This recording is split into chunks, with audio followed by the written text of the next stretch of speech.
আমি এটি বিশেষ ঘোষণা প্ৰায় 20,000 ওপৰ মহকুমাধিপতি কাৰ্যালয়ৰ হ'বলৈ সক্ষম হৈছোঁ।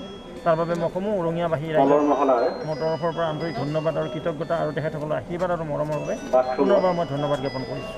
গতিকে সুধিব লগা বিশেষ নাই, যিহেতু ৰঙীয়া সমষ্টিত এইবাৰ কেনেকুৱা ৰূপ দেখিবলৈ পাব? CRPFৰ তাৰপিছত আমি চাৰ্টিফিকেট ল'ম, সমীৰুদ্দিন খণ্ডকাৰ নামৰ ভোট ল'ম, তাৰপিছত জোৱানজনৰ সেইমতে আকৌ যেন ৰঙীয়াবাসী এটা মানি বেগ হেৰাইছে। বাবে আকৌ 5 বছৰ সেৱা দিব পাৰোঁ। এই মানি পৰম বেগটো পবিত্ৰ মুহূৰ্তত মই তাকে তেখেতৰ পান কাৰ্ড, ভোটাৰ কাৰ্ড, কাৰ্যালয় যি সাব ডিভিজন অফিচ আছে, মহকুমা অধিপতি কাৰ্যালয়ত আমাৰ এই কাউণ্টিং অৰ্থাৎ গণনা সমাপ্তি হ'ল। সমাপ্তিত আমি বিশাল ব্যৱধানত পুনৰবাৰ জয় হ'বলৈ সক্ষম হৈছোঁ। তাৰ বাবে সমূহ ৰঙীয়াবাসী ৰাইজক মোৰ আন্তৰিক কৃতজ্ঞতা ধন্যবাদ জ্ঞাপন কৰিছোঁ আৰু ভৱিষ্যতৰ দিনৰ আশীৰ্বাদ বিচাৰিছোঁ, যি আশীৰ্বাদৰ দ্বাৰা ৰঙীয়াক আৰু উজ্জীৱিতভাৱে আমি ৰাখিবলৈ সক্ষম হ'ম।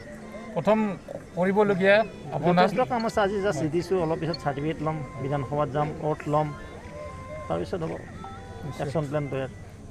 ঠিক আছে, শুভেচ্ছা থাকিল। ৰমেশ কলিতা জিন্দাবাদ।